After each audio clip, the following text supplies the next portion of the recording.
We begin with the latest push to cut personal income taxes. A special session called by the governor got underway today, just days before the actual legislative session begins. But as has been the case before, not everyone is on the same page, including fellow Republicans.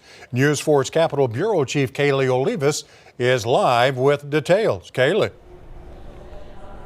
Yeah, Kevin, Heather, that's right. Earlier today, the governor requested that legislators come back to the Capitol just days ahead of that legislative session, which is supposed to start next Monday, February 5th. The request here from the governor is a 0.25% income tax cut, which would account for about 10 cents a day that Oklahomans would actually be saving. While the House is on board with the governor's idea, the Senate says it needs just a little bit more time to review our state's finances before voting yes. There is no reason not to give something back to the citizens of the state of Oklahoma.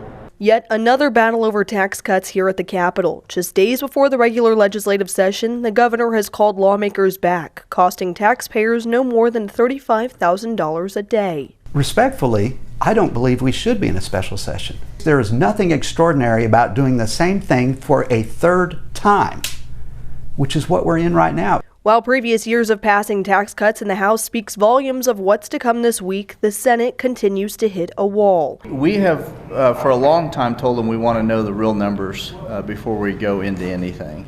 And this fiscal year's numbers won't be released until February 15th. 3 years ago, when we first started asking for tax cuts, we are now 3 years down the road, and the Senate is saying they don't have the figures, they don't have the numbers, they need more time.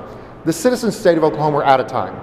A tax cut could be on the horizon. The Senate introduced a bill creating a pathway to zero income tax. House lawmakers are focusing on a different bill, though, which cuts state income tax from 4.75% to 4.5%. Both proposals need to be heard on either floor for at least 3 days before a vote can happen. For now, the Senate doesn't plan to meet again this week. We want to make an educated decision on how we advance as a state. Eventually, the citizens will be listened to, and some relief is going to be given to hardworking Oklahoma taxpayers. Well, the House of Representatives does plan to meet again tomorrow. On the other hand, the Senate will not meet for the remainder of the week. They adjourn to the call of the chair, meaning they are still open to negotiations, but it'll have to wait until the legislative session, which again starts next Monday. Here at the Capitol, Kaylee Olivas, Oklahoma's News 4. All right, Kaylee, thanks for the update there.